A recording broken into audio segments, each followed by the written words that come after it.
ert á leið heim úr vinnu? Stilltu á FM 89,1. Já, komið í sælblessuð, velkomin í þingið.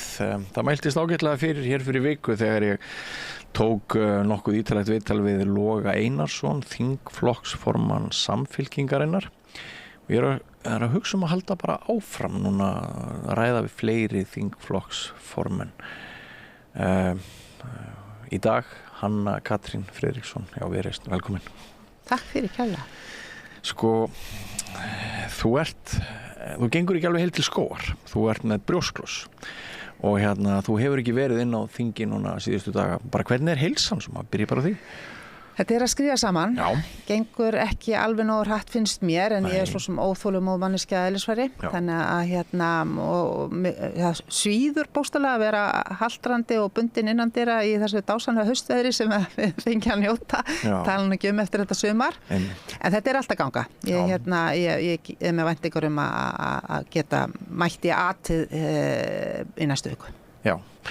Þakka þér bara fyrir að leggja það á þig að koma því að ég sé það á göngulegin að það er svona þú ert aðeins í land. Ég finn þér í sitt þannig og bara takk fyrir að bjóða mér aðeins að bjarga sálarheillinni. Ég satt mest að segja algjörlega að verða brjálu. Já, ég trúi því.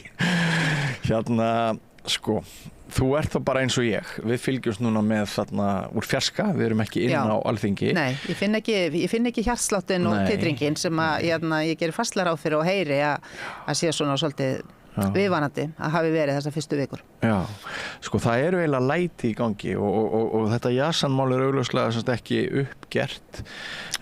Síðast var Páll Magnússon að skrifa ferslu í gærkvöldi þar sem að hann talar barnaskapinn og fólk átti sig ekki á því að þetta séu formenn stjórnarflokkana sem að standi að þessari ákvörðun, þessari vendingu. Þetta hafi ekkert með ákvörðun Guðrúnar Hafsteinsdóttur að gera, heldur bara Bjarni og þeir tveir og finnst þér þetta lýsa mikill taugaætlun, mikill panikk? Já, það gerir það náttúrulega og fyrsta lagi kannski það sem fyrst og fremst situr í manni er að þarna er langveikt barn sem á allt sitt og fjölskylda þessa barn sem á allt sitt undir ákvörðun stjórnvalda, ráðandi afla. Þannig að þessi hringlandaháttur, hann er náttúrulega óboðlegur. Alveg sama hvaða skoðun maður hefur á hvernig loka niðurstaðan hefði átt að vera.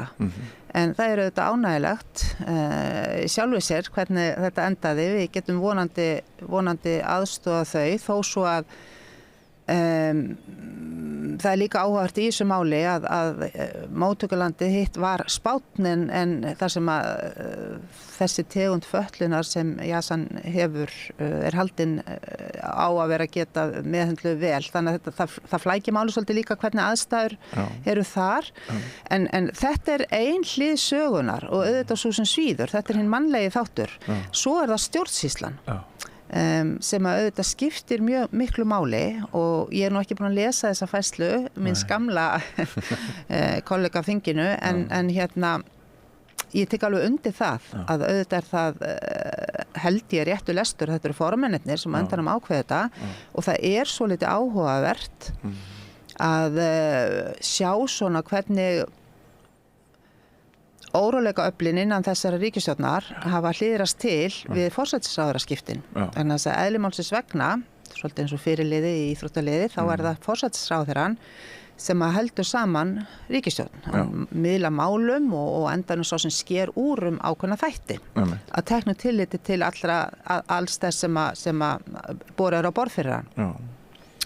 Katrín Jakobsdóttir var mjög oft í því hlutverki, ekki síst varðaði ýmis mál sem komu upp og tengdust Sjálfstæðisflokknum og fékk nú aldeilis guðsutna fyrir það. Þannig að, og það má líka segja að órólega deildin hafi á þeim tíma þá verið innan Sjálfstæðisflokksins og alveg sannarlega látið í sér heyra. Að hún sé að færast yfir til VG. Akkurat. Nú er Bjarni Benediktsson, formaður Sjálfstæðisflokksins, kominn einfaldlega í þetta hlutverk.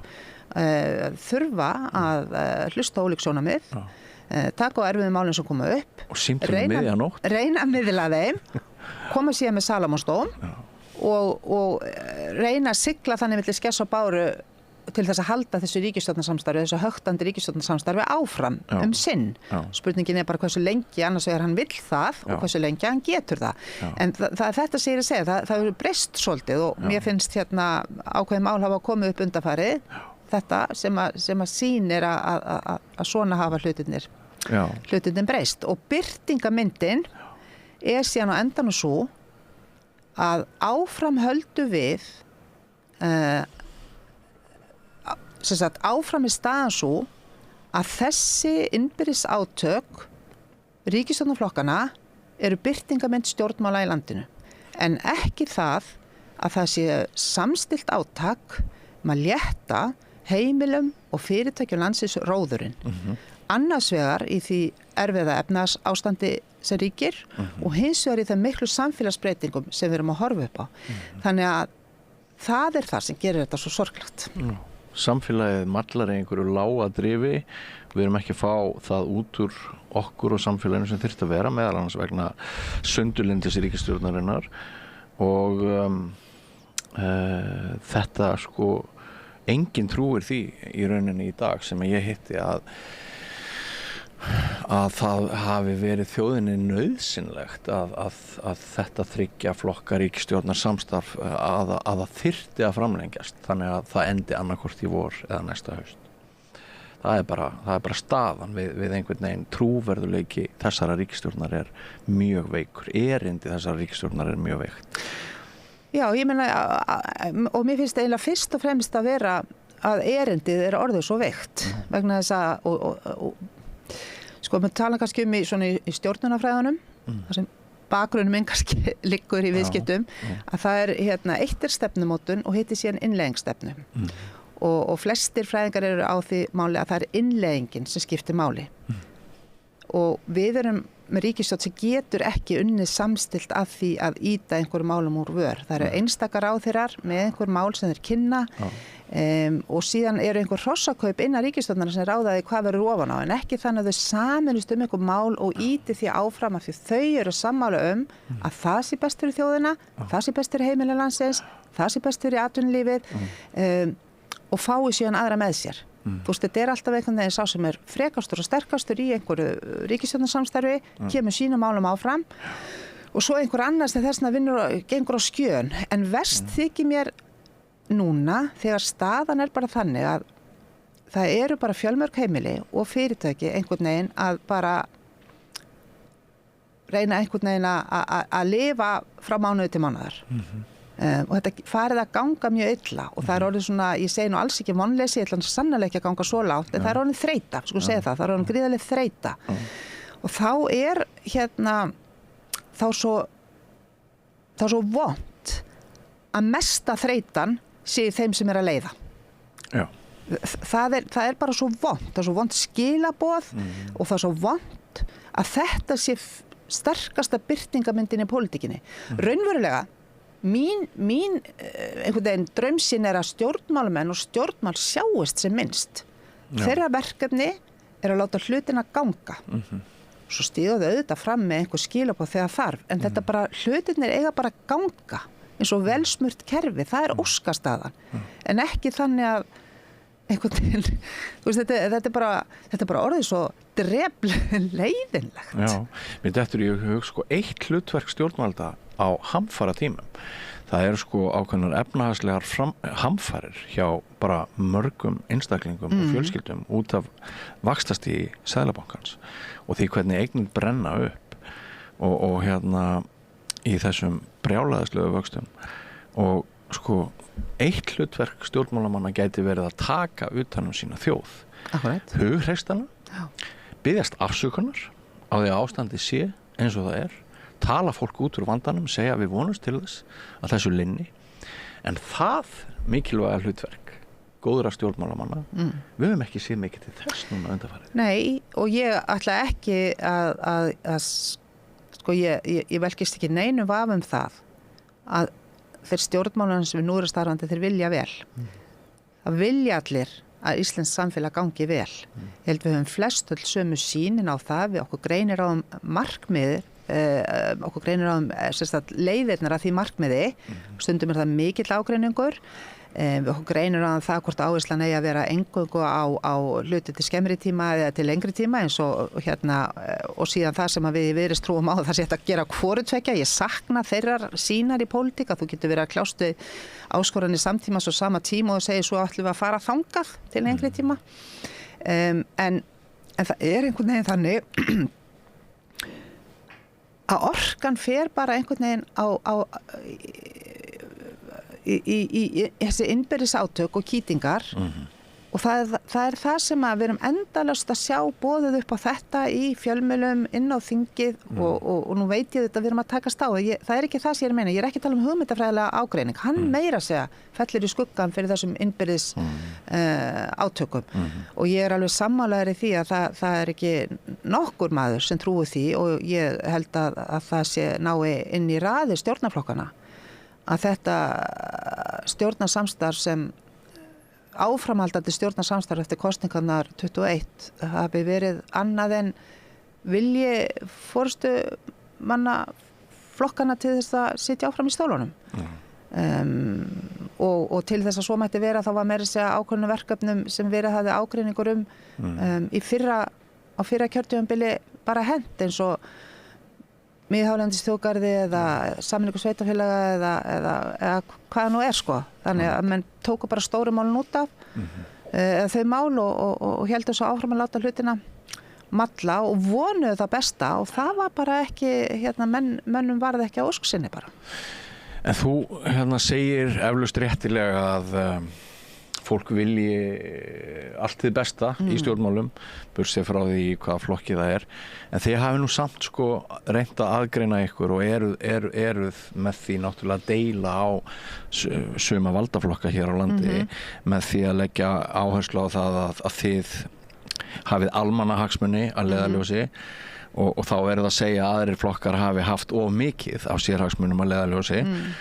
Og ég held að það sem náttúrulega þurfum nú ekkert að fara mjög langt til þess að við áttum okkur á því að stundum nú kannski svolítið stutt á milli sérhagsmuna og íslenskra stjórnmála. En þið eruð mörg ykkar eru fyrrum sjálfstæðisfólk í Viðreisn. Þið viljið gangi í ESB.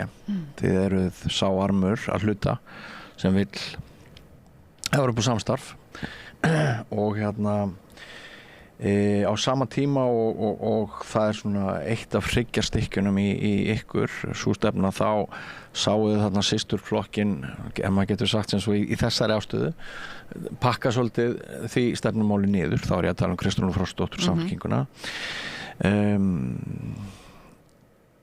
er umræðan ESB svolítið landlaus sem stendur sko? Nei, hún er sannarlega ekki landlaus.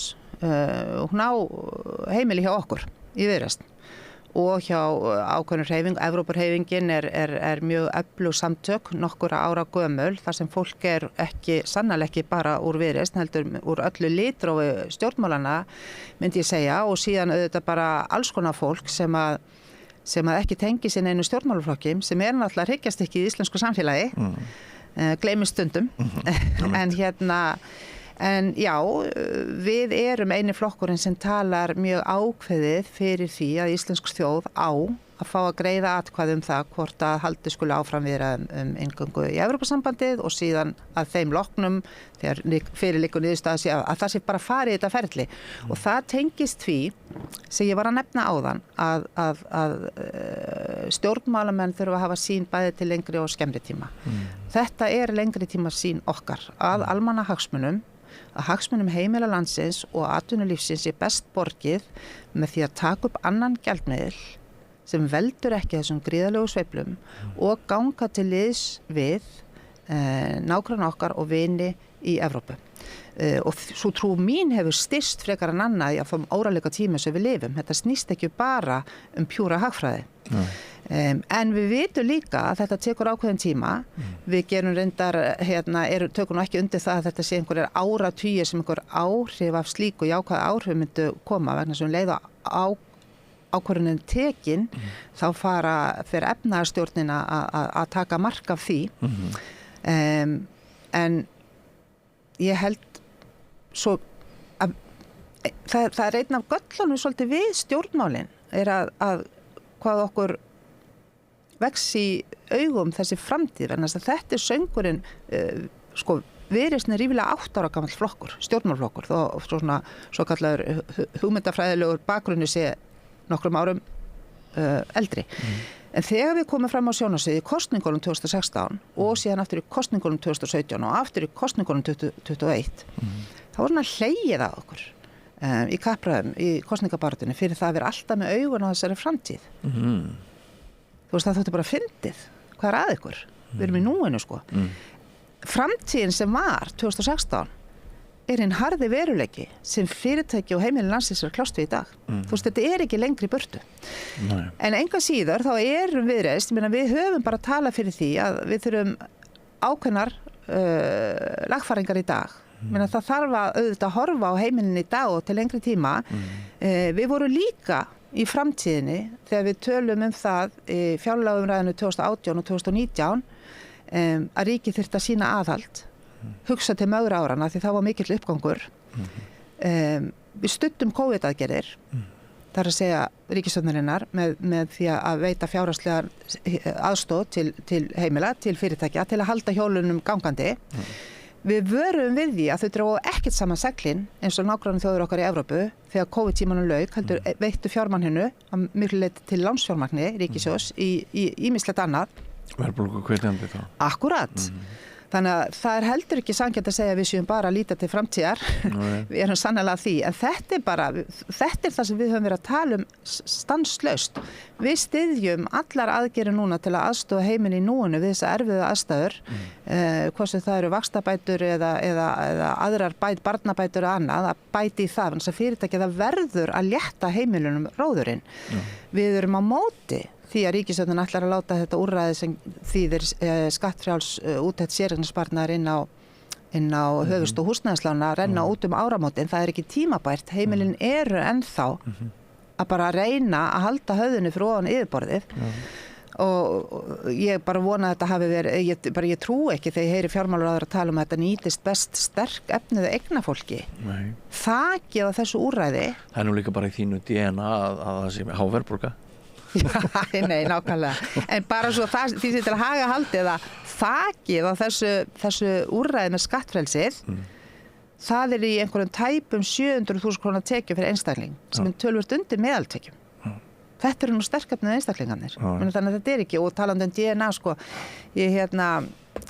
ég held samt, það er náttúrulega að gera grína þessu, en ég held samt að þessi frekar, maður á frekar að hugsa að þetta sorglegt, að þetta eiginlega ákveðið sannleikskorn í þessu hjá honum. Íslendingar hafa búið við þetta svo lengi. Það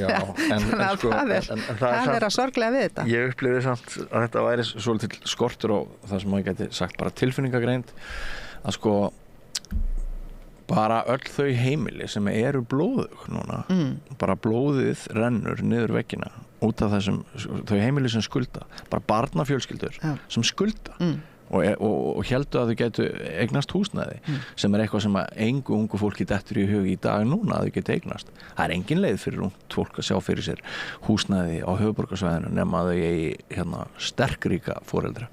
Bara ekki nokkur leið. Og þau sem voru svo vitlaus að halda að húsnæði væri fyrir þau eru náttúrulega í bara mjög miklu vanda og mér fannst að þessi ummæli fjármálaráðherra formanns Framsóknarflokksins þetta bara aðeins svo kaldranalegt. Þetta er það sem ég að segja. Þú þarft að sem stjórnmálaforingi þarft að taka utan um þína þjóð á þessum erfiðu tímum.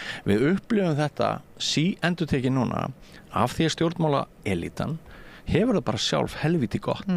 Þá hún bara gjörsamlega, hún ekki lengur tengd við almenning í landinu. Vinstri armurinn inn á þingi, hann svona frekar slappur, finnst okkur flestum. Verkalýðshreyfingin ekki lengur þarna með málsvara og svona. Þannig að okkur finnst þetta pínlítið vera tveir heimar, tveir þjóðir. Svo annað að af því að ég var að tala um að svona ykkar eitt helsta slagorð ykkar með að þið séu fyrir almannahagsmuni en ekki sérhagsmuni. að sko ESB að dúkka upp hjá núna fyrrum andstæðingum Evrópusambandsins vegna þess að þeir segja að sko ég vil þá bara frekar frá Evrópusambandsspillinguna heldur en þessa íslensku innmúruðu spillingu sem að gerir bara sem að hyglir bara þeim sem eiga en skítsama þá sem skulda og þá sem ekki eiga og það áhugavert sko að maður finnur fyrir því að þarna út í samfélaginu, ég fenn býsna við það margir sem gefa sig á tal við mig ókunnugt fólk, biðja mig að setja eitthvað á dagskrá, ertu ekki til í að gera búti þátt þetta, tala við þennan, bara þeir fyrir heitabótin eitthvað svoleiðis og núna finnst mér mjög mikill ESB áhugi þarna bara í sundlaugum landsins en bara út frá því að við erum náttúrulega með þessa hræðilegu vexti, við erum með, margir segja verstu efnahagsstjórnun alheims og við erum með ástand sem að mörgum finnst ólíðandi en á sama tíma það er bara langt síðan ég hef heyrt jafn litla umræðu með ESB á meðal stjórnmálamanna. Já, og það er náttúrulega mjög miður og ég held að við gerum okkar besta í því að halda inn á lofti og við finnum alveg fyrir því að meðal stjórnmálaflokka eða stjórnmálamanna þar sem mjög mikil áhuga á að þagga niður allu umræðu Evrópusambandið þá svona verið að einhvern veginn að veit ekki hvað orðalag ég á að nota en uppáhald svona mantrað þeirra stjórnmálamanna Viðreisn að við séum einsmálsflokkur og það á einhvern veginn ég upplýði það sem tilraun til að hræða okkur frá því að ræða þetta og svo satt sjáu hvað Samfylkingunni gekk vel leið hún hættar að Evrópusambandið þá rauk hún upp. Það heyri ég líka oft. Já, við erum ekki hendi stefnuflokkur Viðreisn, við ætlum að halda okkur við okkar stefnumál og verkefni okkar líka sýna að það að við höfum sett þetta mál á dagskrá að því við trúum því að það sé best fyrir almannahagsmuni til lengri tíma litið þá erum við líka flokkur sem höfum eins og ég var að reyna að rekja hérna áðan sett önnur mál mjög stíft á dagskrá taka eitt lítið dæmi við erum að horfa núna upp á samfélag sem ég ætla ekki að segja broti því ég myndi aldrei segja að Íslands samfélag sé broti en við höfum bognað undanförnum vegna margra alveg ótrúlega sorglegra mála sem hafa komið upp slík mál hafa því miður og kannski bara til það því að búið samfélagi fólks komið upp öðru sinni en þetta orðið svo ört, þetta hefur gerst svo mikið að fólk orðið skelkað eiginlega þetta bara Viðreisn flokkurinn sem fyrir nokkrum árum og meðan við vorum í stjórnarandstöðu náðu samstöðu með allra flokka að sálfræði aðstoð sálfræði þjónusta væri sett inn í greiðslukerfi heilbrigðisþjónustuna þar sem það væri niðurgreitt líkt á öll önnur heilbrigðisþjónusta það hafði ekki verið þannig og maður sett í sama flokku tannlæknaþjónusta þannig bara þeir sem höfðu raunverulega efni á þessu fengu þessa þjónustu. Þetta var samþykkt. Síðan tók við barningur að fá þetta fjármagnað. Við höfum reiknað út hvað þetta kostaði og þetta kostar, en það kostar líka að hafa samfélagsárum. Sérstaklega unga fólki okkar. Þetta er jöfnunartæki. Þetta er það. Þetta hefur verið, það hefur tekið mjög langan tíma að setja fjármunnin í þetta. Þetta er langt frá því að vera full fjármagna og við höfum hamast í þessu endalaust og þetta er bara eitt af mörgum dæmum sem sýna að það er svo langur vegur frá því að Viðreisn frjálslyndur miðhægri flokkur sé bara ESB-flokkur. Við erum ESB-flokkur en við erum líka svo margt annað. Og það er það mikilvæga í þessu að við erum flokkurinn sem horfir bæði til lengri og skemmri tíma og af því að þú sagðir áðan að það væru sífellt fleiri eða margir að koma að máli við og tala um þetta. Ég held að eitt af því sem situr í fólki er að það er svo stutt frá 2008 til 10 svo stutt frá hruninu að fólk sem upplifði það á meðan það var með ung börn byggja allt upp, jafnvel fyrstu íbúð og allt hrundi, það er ekki komið fyrir, það er ennþá út á sjó sko, það er aftur að fá ágjöfina á sig þannig að þetta er orðið stutt á milli. Já, og sko það er líka sko hvernig hinir stóru og sterku og ríku sko hafa það alltaf í rauninni betra og betra og nýta sér sko ógæfu efnahagsmála. Það þetta tvöfalda bókhald með hvernig sumir geta gert upp í evrum, notið ábatansgóðum kerfum og allt það. Þetta náttúrulega algjörlega óþolandi mismunun, sko. Þetta það. Og svo einhvern veginn núna, ég meina við vitum það að sveiflan þannig að þegar hún búin að ná toppi, þá fer þetta að lækka. Verðbólgan mun fara niður hér. Ef ekki á næstu mánuðum þá á þessu ári og vextir munu fara niður. Og hættan, ég ætla að segja hættan að fólk gleymi því að það sem fer niður nær líka botni og þá fer þetta upp aftur. Það eru hagsveiflur allstaðar en þessi gjaldmiðill okkar gerir að verkjum að hann ýkir hagsveifluna. Fyrir utan það þau tæki sem við notum til að berjast við hana verðtryggingin og annað og svo vextirnir. Þetta fólki of þungt. Þetta óþægilega þungt fyrir þorra almennings og fyrirtækja. Ég heyrði slúðursögu daginn. Láttu vaða. Já, ég læt vaða, sko. Þú reyndar í veikindafríinu. Þú í veikindafríinu heima getur náttúrulega borið viðbýtu. Ég veit ekkert það. Ég ekki niður á þín gesta. Nei, þetta var nú bara stutt slúðursaga. Þetta var bara saga að það hefði sést til Þorgerðar Katrínar, þíns formanns og Kristrúnar Frostadóttur ég held að það hefði verið veitingastaður eða eitthvað svoleiðis eða hvort það voru að drekka kaffi saman og sjálfsögðu hringt í blaðamenn og fréttamenn og sjónvarpsmenn og dagskrárgerðarmenn og sagt þær eru örugglega að plotta næstu ríkisstjórn. Það væri bara frábært, ég hef ekki heyrt þessu sögu. Þú hefur ekki heyrt þessu sögu? Nei, en við fáum okkur kaffi þvert á flokka og eitthvað hafa þær verið að tala. Ég meina það alveg rétt. Þú mér var svolítið gaman að því áðan hvað þú fórst, sko, ég held að hafa allir verið punktur á milli þegar þú segir Viðreisn klofin út úr Sjálfstæðisflokknum og systurflokkur Samfylkingar. Það sennilega bara mjög kjartgóð lýsing. En allavega þá það alveg ljóst að það margir strengir þarna og ég líka alveg sannfærður það að Samfylkingin hefur ekki lagt Evrópusambandið á hilluna þó að það sé einhvern veginn komið í rassvasann akkurat núna. Það eru margir þar innandyra sem að sjá þetta sem réttu leiðina áfram. En það rétt, ég hef ekki verið niður á þingi, ég gerir mig vonur að komast í næstu viku en auðvitað fólk að tala saman og það náttúrulega bara búið að gefa mjög sterklega út, ekki það að það hefði endilega þurft, ég held við lesum það öll en það líka búið að segja bóstalega að þetta ríkisstjórnarsamstarf þó það næri meirihluta sem að vísbendingar eru nú að gera ekki, þá það ekki að fara að halda áfram. Nei. Og það þýðir auðvitað að það eru allir að tala saman og það sem það eru allir að tala við alla nú þegar. Já, ég segi þá, en það líka eitt sem hefur einkennt þetta kjörtímabil, allavega út frá minni reynslu sem svo sem ekki löng í pólitíkinni að í staðin fyrir að hugsa bara og vita nema eitthvað meiri háttar gerist þá eru kosningar þarna núna hefur maður einhvern veginn næstu því 4 ára að hugsa að það getur verið kosningar eftir 6 vikur og það gerir að verkum að það eru allir einhvern veginn hafa allir verið mjög á tánum og stjórnarflokkar og stjórnarandstöðuflokkar sko. Þannig að auðvitað allir að tala saman núna. Sko einsviðsmynd rædd, það er þið og Samfylkingin segjum að þið fáið þú yrðir sennilega ánað með 10-11%. Það væri meira en aðrir frjálslyndu flokkar í Evrópu að fá þess staðana, þannig að já. Samfylkingin hún gæti fengið 25, ég varst nú að þau verði hærri en það. En þið eru þá komið saman með 36 og svo nú ýmislega sem bendir til þess að miðflokkurinn gæti verið, þið gæti búið til 3 flokka ríkisstjórn með miðflokknum. Kemur það til greina? Það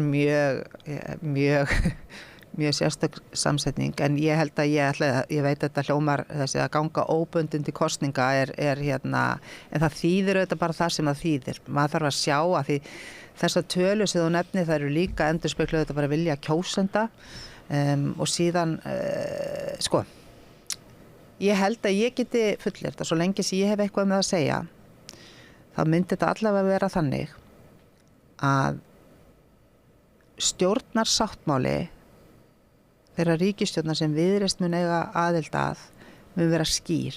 Það mun vera minna blaður og það mun vera skýr skilaboð hvað þessir flokkar sem hafa komið sér saman að vinna saman, hverju þeir ætli sér að ná fram.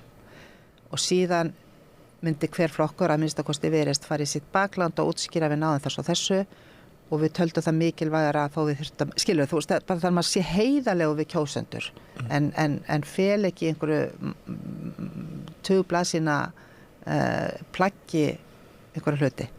Ég held að það sé það sem að skapar óánægju hjá kjósendur þegar þeirra flokkur endir í einhverju stjórnarsamstarfi. En aftur að þessari spurningu, ég get bara ekki svarað henni, minna það liggur alveg fyrir að út frá mörgum hugmyndafræðilegum þáttum eru við og samfylking nálægt hvort öðru. Ég átta mig ekki ennþá á í hvaða leið Kristrún er að taka, í hvaða átt Kristrún er að taka flokkinn til dæmis í efnahagsmálum, það verður bara komið í ljós. Að mörgu leyti er Viðreisn ekki fjarri Miðflokknum, þeir hafa til dæmis verið nálægt okkur undanfarin ár þegar við erum að tala að það þurfa að nýta fjármuni ríkisins betur og markvissar. Í öðrum málum er himinn og haf á milli okkar. Þannig að ég held ekki að þetta sé allavega það fyrsta sem fólki dytti í hug. Nei, en með því að við sjáum sko þessar fyrrum risavöxnu stofnanir í íslensku þjóðlífi eins og Sjálfstæðisflokkinn sem að gat gengið nánast að vísu 40, 50, 60% hérna atkvæðamagni í borgarstjórnarkosningum og svona að með því að við sjáum þau mælast með 13-14% núna sem er ótrúlega tala og með því að við sjáum svona ýmsar aðrar sviptingar þá áttu við náttúrulega okkur öll á því að verkefnið að mynda nýja ríkisstjórn það sumpart snúnar. Þetta var einfaldara þegar þú varst með helmingaskipta flokkana, bara gömlu valdaflokkana, Framsókn og Sjálfstæðisflokkinn og sko ef við lítum á ráðandi stjórnmálamenn sem framkvæmdastjóra þjóðfélags þá var einfaldara áður að vera bara formaður Sjálfstæðisflokksins og formaður Framsóknarflokksins og þeir voru bara með þetta gigg heldur en í dag. Sko 3 flokkar er líklegt, er það ekki?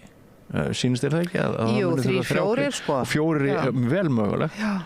Og það getur vel verið en sko og þetta er nefnilega svolítið áhugavert af því það getur vel verið síðan að atkvæðin dreifist þannig að það að ná að mynda til dæmis 3 flokkastjórn þurfi kalli á mikla svona hugmyndafræðilega eftirgjöf eða Salamons dóma sko af hálfu ákveðinna flokka meiri kannski en 4 flokkastjórn myndi þýða en það er bara ekkert einfalt endilega að halda 4 flokkastjórn saman.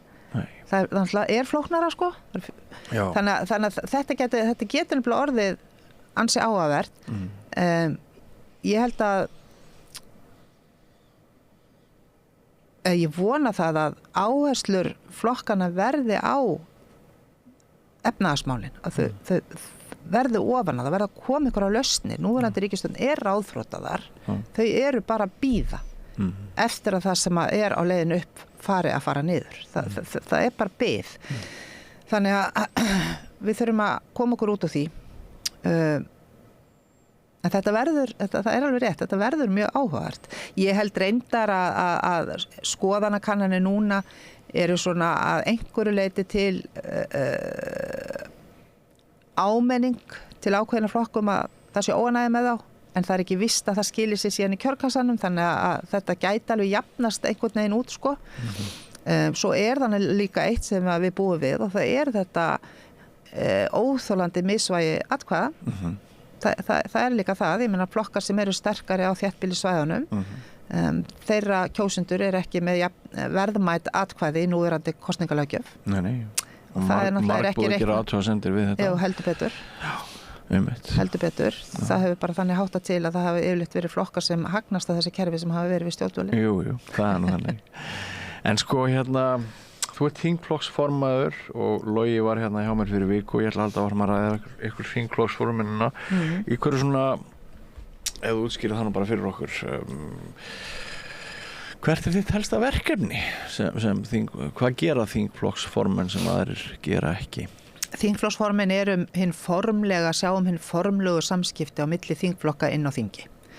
Það felur í sig formlega fundi með forseta Alþingis sem eiga sér stað á mánudagsmótnum fyrir þingvikuna, þar sem farið yfir helstu verkefni vikunar og þingflokksformin einstaka flokka bera skila bara sínu þingmönnum eitthvað sem að uppi, eitthvað sem betur mætti fara, eitthvað umkvartunarefni eða einhver áherslaatriði eða minna á eitthvað eða hvaða sem það nú Þess að fundi situr líka skrifstofustjóri Alþingis, Ragnar. Þannig og aðri starfsmenn.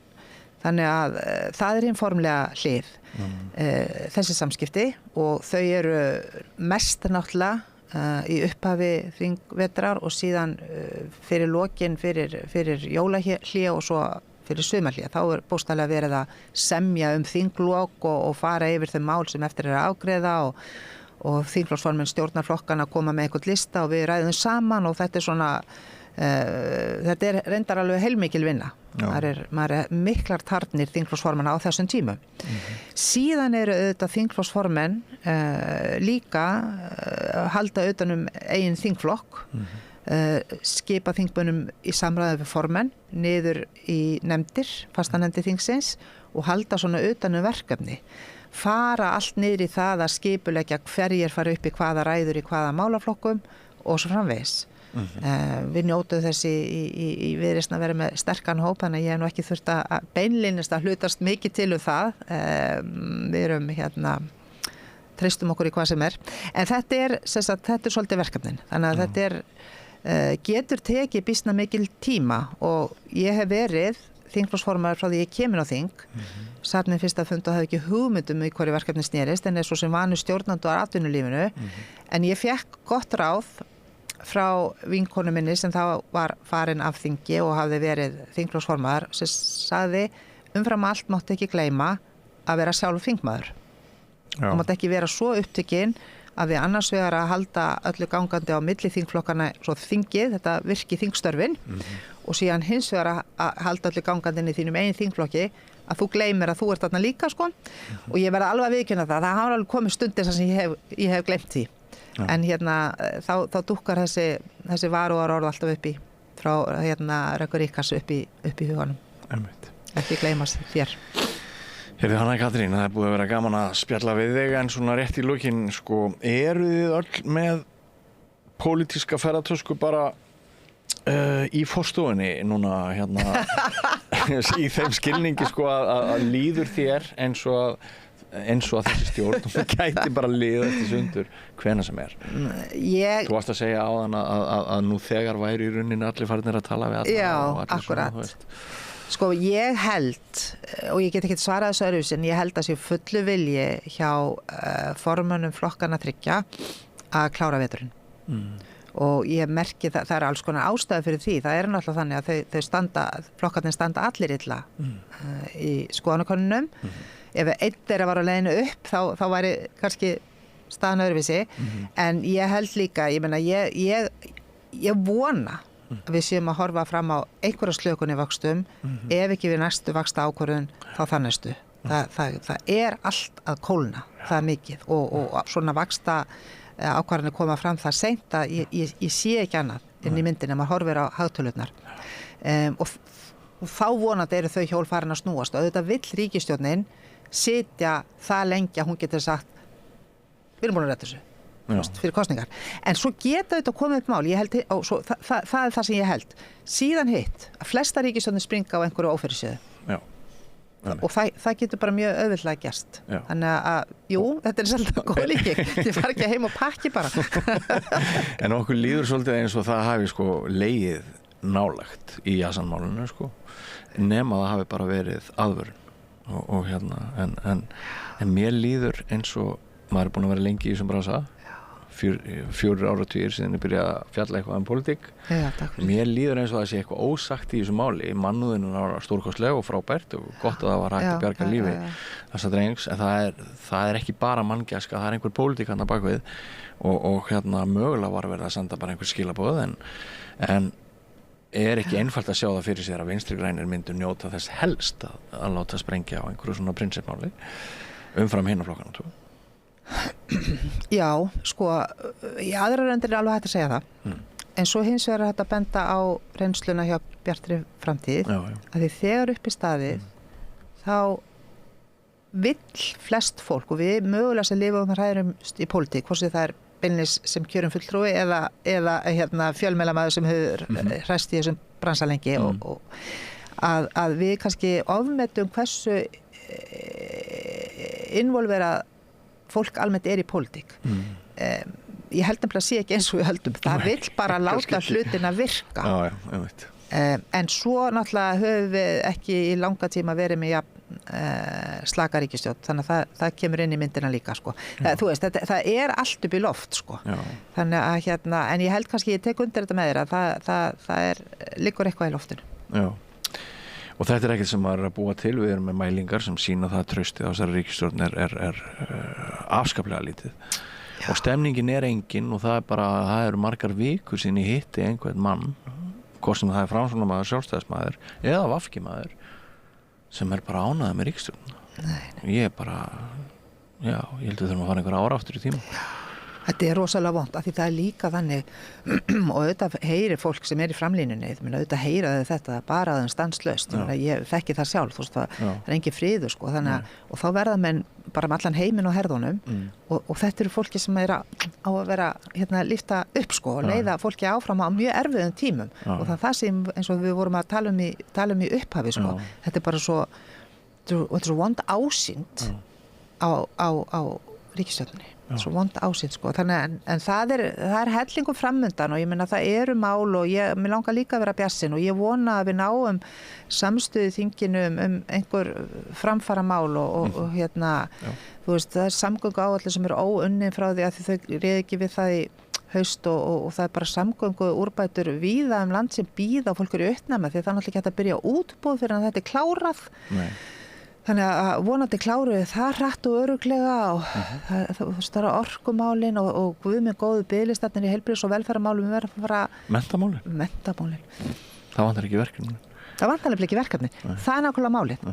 Og það ekki gengið þau á meðan menn eru að kýta og kljást innbæris. Það eru bara skilabúðin.